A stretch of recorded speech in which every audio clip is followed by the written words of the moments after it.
എല്ലാ പ്രതിസന്ധികളെയും ബാലചന്ദ്രൻ മറികടക്കുകയാണ്. അപ്പോൾ ഇന്നത്തെ എപ്പിസോഡ് നമ്മൾ തുടങ്ങുന്നത് നമ്മുടെ മാമച്ചനങ്ങളും ഗ്രേസി ആൻറ്റിയും രേവതിക്കുട്ടിയും വന്നിരിക്കുകയാണ്. അതായത് അലീനയെ വിളിച്ചുകൊണ്ട് പോകാനായിട്ട്. അപ്പോൾ ബാലചന്ദ്രൻ പറയുകയാണ്, ഇപ്പോൾ നീ ഒരു കാരണവശാലും പോകണ്ട, അപ്പോൾ ഇവിടെ നിന്നാൽ മാത്രമേ എനിക്ക് നിന്നെ സംരക്ഷിക്കാനായിട്ട് പറ്റുള്ളൂ. നീ പുറത്ത് പോയി അവരെങ്ങനെയാണ് നിന്നെ അപായപ്പെടുത്തുന്നത്, നിന്നെ ഫോളോ ചെയ്യുന്നതെന്ന് എനിക്കറിയാൻ പറ്റത്തില്ല. അതുകൊണ്ട് നീ ഇവിടെ തന്നെ നിൽക്കുക, നമുക്ക് എറണാകുളത്ത് മറ്റൊരു സമയത്ത് പോകാമെന്നൊക്കെ പറയുകയാണ്.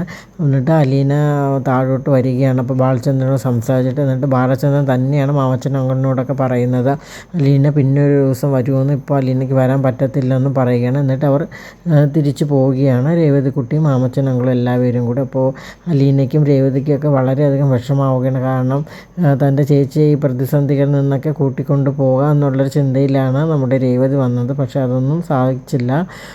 അപ്പോൾ അവരെല്ലാം പോയി കഴിഞ്ഞ ശേഷം മറ്റുള്ളവരെല്ലാവരും കൂടി വരികയാണ്. അതായത് ശിവേട്ടനും രാജീവേട്ടനും പിന്നെ രാവുണ്ണി മാമയുടെ മക്കളെല്ലാവരും കൂടി വരികയാണ്. അപ്പോൾ അവർ ബാലചന്ദ്രനെ വെയിറ്റ് ചെയ്ത് അവിടെ ഹാളിൽ ഇങ്ങനെ ഇരിക്കുകയാണ്. അപ്പോൾ ആ സമയത്ത് ബാലചന്ദ്രൻ അലീനയെ റൂമിലാക്കിയ ശേഷം ഇങ്ങോട്ട് വരികയാണ്. എന്നിട്ട് അലീനയോട് പറയണം, എന്തെങ്കിലും പ്രശ്നം ഉണ്ടാകാൻ നീ ഉടൻ തന്നെ പോലീസ് ഇൻഫോം ചെയ്യണമെന്ന് പറയുകയാണ്. ഞാൻ ബാക്കി കാര്യങ്ങളെല്ലാം പറഞ്ഞു വെച്ചിട്ടുണ്ടെന്ന് പറയുകയാണ്. അപ്പോൾ അലീന അതേന്ന് പറയുകയാണ്. എന്നിട്ട് നീ മുറി കുറ്റിയിട്ട് ഇരുന്നോളാൻ പറഞ്ഞിട്ട് ബാലചന്ദ്രൻ താഴോട്ട് ഇറങ്ങി വരികയാണ്. അപ്പോൾ നല്ല നീ ഡ്രസ്സൊക്കെ ഇട്ടാണ് ബാലചന്ദ്രൻ വരുന്നത്. അപ്പോൾ ഇത് കണ്ടിട്ട് ശിവേട്ടൻ ചോദിക്കുകയാണ്, എന്താ ബാല, നീ എവിടെയെങ്കിലും പോകാനായിട്ട് ഇറങ്ങിയതാണോ ചോദിക്കണം. അല്ല, നിങ്ങളെ കാണാനായിട്ട് തന്നെയാണ് ഞാൻ വന്നത്. പിന്നെ അല്ല, ഞാൻ ഡ്രസ്സൊക്കെ ഇട്ട് കണ്ടപ്പോൾ വിചാരിച്ചു എവിടെയെങ്കിലും പോകാനായിട്ടെന്ന് വിചാരിച്ചു. അപ്പോൾ മാന്യതയുള്ള ആൾക്കാർ വരുമ്പോൾ കുറച്ച് മാന്യമായ ഡ്രസ്സ് ധരിക്കാമെന്ന് വിചാരിച്ച്, വേണമെങ്കിൽ കൈലിയും ഒക്കെ ഉടുത്തിട്ട് വരാം. അപ്പോൾ എൻ്റെ മാന്യത അതല്ല എന്ന് പറയുകയാണ്. അപ്പോൾ ശിവേട്ടൻ പറയണം, അപ്പോൾ വന്ന കാര്യത്തിലോട്ട് നമുക്ക് കടക്കാം. അപ്പോൾ അലീനയാണ് ഇവിടുത്തെ പ്രശ്നം. അപ്പോൾ അലീന ഇവിടെ നിൽക്കാൻ പാടില്ല, അതാണ് ഞങ്ങളുടെ എല്ലാവരുടെ ആവശ്യവും നിൻ്റെ ഭാര്യയുടെ മക്കളുടെ ആവശ്യം എന്നൊക്കെ പറയുകയാണ്. അതെന്ത് ന്യായമാണ്? അലീന ഇവിടെ നിൽക്കുന്ന ആർക്ക് എന്ത് പരാതിയാണുള്ളത്? അപ്പം അവൾ ഇവിടെ നിന്നുകൊണ്ട് ആർക്കും ഒരു പരാതിയില്ല. ആരെങ്കിലും ഒരു പരാതി ഉണ്ടെങ്കിൽ വരട്ടെ, അവളുടെ സേവനങ്ങളെല്ലാം ഇവിടെ ഉള്ളവർക്ക് വലിയ ഇഷ്ടമാണെന്നൊക്കെ പറയുകയാണ്. നിങ്ങളെല്ലാവരും വെറുതെ വിഡ്ഢിവേഷം ഇവിടെ ഉള്ളവർ കെട്ടിച്ചിരിക്കുകയാണെന്ന് ബാലചന്ദ്രൻ പറയുകയാണ്. അപ്പോൾ വിഡ്ഢിവേഷമോ എന്ന് പറഞ്ഞുകൊണ്ട് രാജീവ് രംഗപ്രവേശനം ചെയ്യുകയാണ്. അപ്പോൾ ഇവിടെ ആരും വിഡ്ഢിവേഷം കെട്ടിയിട്ടില്ല, നിങ്ങളാണ് വിഡ്ഢിയായിട്ട് അഭിനയിക്കുന്നതൊക്കെ പറയുകയാണ് രാജീവ്. അപ്പോൾ ഞാൻ ഒരിക്കലും വിഡ്ഢിയല്ലെന്ന്, നിങ്ങളാണ് വെറും പമ്പര വിഡ്ഢികളെന്നും ബാലചന്ദ്രൻ പറയുകയാണ്. അപ്പോൾ ഒരു വിഡ്ഢി കഥയാണ് മുന്നോട്ട് പോകുന്നത്. ഇനി ഒരു കുരങ്ങ് കളിയായിട്ട് മാറാതിരിക്കാൻ നിങ്ങൾ തന്നെ ശ്രമിക്കണമെന്നൊക്കെ ബാലചന്ദ്രൻ പറയുകയാണ്. അപ്പോൾ നിങ്ങൾക്ക് എന്താണ് പ്രശ്നമെന്ന് ചോദിക്കുകയാണ്. അലീനെ സംബന്ധിച്ച് ഇവിടെ ഒരു പ്രശ്നം ആർക്കും ഇല്ല, അപ്പോൾ ആർക്കെങ്കിലും പ്രശ്നം ഉണ്ടെങ്കിൽ നിങ്ങൾ വിളിച്ച് ചോദിക്കുമെന്ന് പറയുകയാണ്. അങ്ങനെ രാവുണ്ണി മാമയുടെ മകൻ വന്ന് ചോദിക്കുകയാണ്, അപ്പോൾ വൈജയന്തി നിനക്ക് എന്തെങ്കിലും പ്രശ്നം അലീന നിൽക്കുന്നുണ്ടോ എന്ന് ചോദിക്കുകയാണ്. എനിക്ക് അവളെ ഇഷ്ടമില്ല, അവളുടെ ഓവർ കെയറിങ്ങും എല്ലാം എനിക്ക് വളരെയധികം ബുദ്ധിമുട്ടാണ്, എനിക്ക് അവളെ ഇഷ്ടമല്ലെന്ന് പറയുകയാണ്. അപ്പോൾ ബബിതയോട് ചോദിക്കുകയാണ്. അപ്പോൾ ബബിത പറയണത് എൻ്റെ അമ്മയ്ക്ക് ഇഷ്ടമല്ല, അതുകൊണ്ട് എനിക്കും ഇഷ്ടമല്ല എന്ന് പറയുകയാണ്. അപ്പോൾ രോഹിത്തിനോട് ചോദിക്കുകയാണ്. അപ്പോൾ രോഹിത്ത്, എനിക്ക് അവളുടെ ഒരു സഹായമില്ല, ഒരു സേവനവും ഇല്ല എന്നൊക്കെ പറയണം. അങ്ങനെ നീ പറയരുത്, നീ ഇപ്പോൾ സെൻട്രൽ ജയിലിൽ കിടക്കാനുള്ളതാണ്, അപ്പോൾ നീ ഇവിടെ ഇപ്പോൾ നിൽക്കുന്നില്ല, അത് അവളുടെ സഹായം തന്നെയാണെന്ന് ബാലചന്ദ്രൻ പറയുകയാണ്. അപ്പോൾ മറ്റുള്ളവരൊക്കെ മുഖത്തോട് മുഖം നോക്കുകയാണ്. അപ്പോൾ എൻ്റെ അമ്മയ്ക്ക് ഇഷ്ടമില്ലാത്തതൊന്നും എനിക്ക് ഇഷ്ടമല്ല, എൻ്റെ അമ്മയുടെ സന്തോഷമാണ് എൻ്റെ സന്തോഷം എന്നൊക്കെ രോഹിത്തും പറയുകയാണ്. വൈജയുടെ ഇഷ്ടം അങ്ങനെയാണ് ഇന്നേ വരെ ഇവിടെ എല്ലാം നടന്നിട്ടുള്ളത്, ഇനി അതിൻ്റെ ആവശ്യമില്ലെന്നൊക്കെ ബാലചന്ദ്രൻ പറയുകയാണ്. അപ്പോൾ ഒരു ഇഷ്ടത്തിന് പോലും എനിക്കിവിടെ വില കൽപ്പിച്ചിട്ടില്ലെന്ന് പറയുകയാണ്. എല്ലാം വൈജയുടെ ഇഷ്ടമാണ്, അപ്പോൾ ഇല്ലെന്ന് നീ പറയാൻ പറ്റുമെന്ന് വൈജയന്തിയോട് ബാലചന്ദ്രൻ ചോദിക്കണം. അപ്പോൾ അതെനിക്ക് എണ്ണി പറയാൻ ഇപ്പോൾ സാധിക്കില്ലെന്ന് വൈജയന്തി പറയുകയാണ്. ഞാൻ ഒരു ഉദാഹരണം പറയാമെന്ന് ബാലചന്ദ്രൻ പറയുകയാണ്. നമ്മുടെ രോഹിത്തിനെ MBA പഠിപ്പിക്കണമെന്നാണ് എനിക്ക് ആഗ്രഹം, അവനും അത് തന്നെയായിരുന്നു ഇഷ്ടം. പക്ഷേ വൈജയൻ്റെ ഒറ്റ നിർബന്ധം കാരണം അവനിപ്പോൾ ഇലക്ട്രോണിക്സ് എഞ്ചിനീയർ പഠിച്ചുകൊണ്ടിരിക്കുകയാണ്. അതുപോലെ തന്നെ ബബിതയ്ക്ക് മെഡിസിന് ചേരണമെന്നായിരുന്നു ആഗ്രഹം, അവൾ അതിന് സമ്മതിച്ചില്ല. എനിക്കത് വലിയ ഇഷ്ടമായിരുന്നു, പക്ഷേ ഇപ്പോൾ അവൾ ഡിഗ്രി കോഴ്സിനാണ് ചേർന്നിരിക്കുന്നത് വൈജയുടെ ഇഷ്ടപ്രകാരം. അപ്പോൾ എല്ലാം അവളുടെ ഇഷ്ടപ്രകാരമാണ് പോകണം. ഇനി അങ്ങനത്തെ ഇഷ്ടമൊന്നും വേണ്ട, ഇവിടെ ഞാൻ നടപ്പാക്കത്തില്ല, ഇവിടെ ഒരൊറ്റ നേതാവ് മതി, ഒറ്റ ഭരണം മതി, ഒറ്റ ഏകാധിപത്യം, അത് ഈ ബാലചന്ദ്രൻ തീരുമാനിക്കുമെന്ന് ബാലചന്ദ്രൻ പ്രഖ്യാപിക്കുകയാണ്. അപ്പോൾ ഇതൊക്കെ കേട്ടിട്ട് രാജീവിന് എല്ലാവർക്കും ദേഷ്യം വരികയാണ്.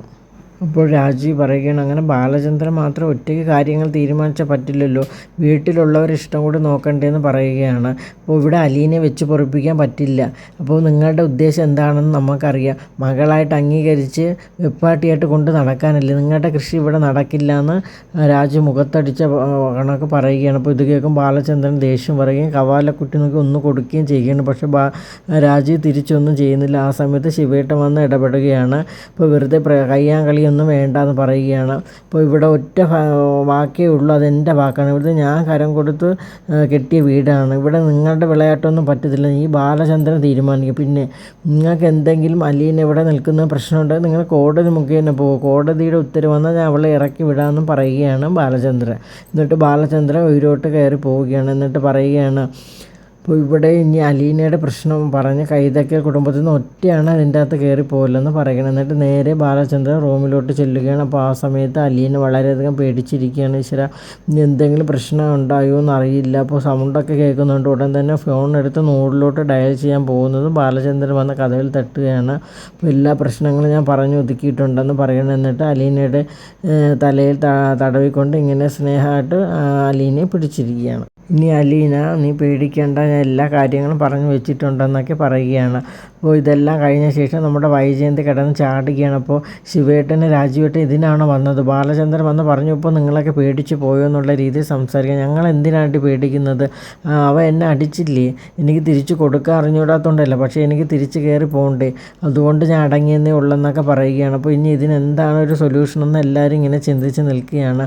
അപ്പോൾ ശിവേട്ടൻ പറയുകയാണ്, ഇനി ഒരൊറ്റ മാർഗ്ഗമേ ഉള്ളൂ, നമുക്ക് കേസ് കൊടുക്കുക, വൈജയന്തി നീ കൊണ്ട് കേസ് കൊടുക്കുക. ഇങ്ങനെ കേസ് കൊടുത്താൽ മതി, ഒരു ലൈംഗിക തൊഴിലാളിയായ അലീനയെ ഇവിടെ വീട്ടിൽ വെച്ച് പൊറിപ്പിക്കുന്നെന്നും ഇപ്പോൾ വളരെ മോശമായ രീതിയിലാണ് ബാലചന്ദ്രൻ അലീന ഇവിടെ ജീവിക്കുന്നതെന്നും അതെൻ്റെ മക്കൾക്ക് എനിക്കും വളരെയധികം ദോഷകരമായി ബാധിച്ചുകൊണ്ടിരിക്കുകയാണെന്ന്, അതുകൊണ്ട് അലീനയെ ഇവിടെ നിന്ന് എത്രയും പെട്ടെന്ന് പുറത്താക്കി തരണമെന്ന് താഴ്മ അപേക്ഷിക്കുന്നു പറഞ്ഞൊരു പെറ്റീഷൻ കൊടുത്താൽ മതി. അപ്പോൾ ഈ കേസ് ഒരു ഒത്തുതീർപ്പാവുന്നവരെ ഞാനും രാജീവ് ഇവിടെ തന്നെ കാണുമെന്നും ശിവേട്ടൻ പറയുകയാണ്. ആ സമയത്ത് സ്കൂളിൽ പോയിട്ട് കൃഷ്ണമോൾ അവിടെ വരികയാണ്. അപ്പോൾ കൃഷ്ണമോളെ കണ്ടിട്ട് എല്ലാവർക്കും സന്തോഷമാവുകയാണ്. അപ്പോൾ എല്ലാവരും എന്താണ് എണീറ്റ് നിൽക്കുന്ന ഇരുന്നൂടെ എന്നൊക്കെ ചോദിക്കുകയാണ്.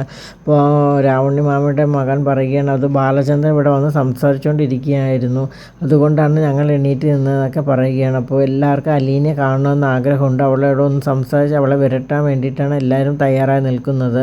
അപ്പോൾ ശിവേട്ടൻ പറയുകയാണ്, മോളെ കൃഷ്ണനെ നീ ചെന്ന് അലീനയെ വിളിച്ചിട്ട് വാ, ഇവിടെ എല്ലാവർക്കും കാണണമെന്ന് പറയുകയാണ്. അങ്ങനെ കൃഷ്ണമോൾ അലീനയെ വിളിക്കാനായിട്ട് ഉയരോട്ട് പോവുകയാണ്. അപ്പോൾ ഇതോടുകൂടി ഇന്നത്തെ എപ്പിസോഡ് ഇവിടെ അവസാനിക്കുകയാണ്. അപ്പോൾ നിങ്ങൾക്ക് എൻ്റെ വീഡിയോസൊക്കെ ഇഷ്ടമാണെങ്കിൽ എൻ്റെ ചാനലൊന്ന് സബ്സ്ക്രൈബ് ചെയ്യുക, അതോടൊപ്പം തന്നെ ലൈക്ക് ചെയ്യുക, ഷെയർ ചെയ്യുക, നിങ്ങളുടെ വിലയേറെ അഭിപ്രായങ്ങളൊക്കെ അറിയിക്കുക. താങ്ക്